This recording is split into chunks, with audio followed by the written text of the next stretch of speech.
Le Conseil des diffuseurs et éditeurs de presse du Sénégal, CEDEPS, a exprimé son inquiétude et a plaidé pour la levée du blocage des comptes bancaires de certaines entreprises de presse, une mesure prise par les autorités fiscales. Le président du CEDEPS, Mamadou Ibra Kane, a pris la parole lors d'une conférence de presse le 5 juin après une réunion d'urgence avec les membres du Conseil. Point clé de la déclaration de Mamadou Ibra Kane. Blocage des comptes bancaires, Mamadou Ibra Kane a qualifié de trop rapide la procédure de blocage des comptes bancaires des entreprises de presse par les services des impôts. Il a souligné que presque toutes les entreprises de presse ont reçu des notifications de la part des autorités fiscales. Appel à la compréhension des autorités, Kane a demandé aux nouvelles autorités sénégalaises d'adopter une approche plus compréhensive envers la presse.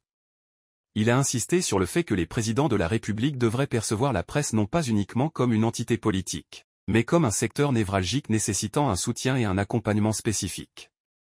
Statut particulier pour la presse, le président du CEDEPS a plaidé pour des statuts particuliers pour la presse, soulignant que la presse a une mission de service public et mérite un traitement spécifique en conséquence. Engagement au paiement des dettes, Kane a affirmé que les entreprises de presse sont prêtes à payer leurs dettes fiscales, mais il a demandé un paiement plus allégé. Il a réitéré le patriotisme et la responsabilité des entreprises de presse, soulignant qu'elles ne refusent pas de payer leurs dettes. Promesse d'effacement fiscal non tenue, le CEDEPS a rappelé que l'actuelle situation survient après une promesse d'effacement fiscal faite par l'ancien président Macky Sall.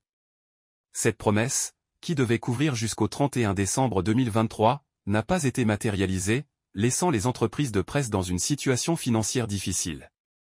Montant des dettes, Kane a remis en cause le chiffre de 40 milliards francs CFA de dettes que doivent les entreprises de presse, précisant que ce montant inclut les redevances dues par les télévisions et les radios, représentant 60% de la somme.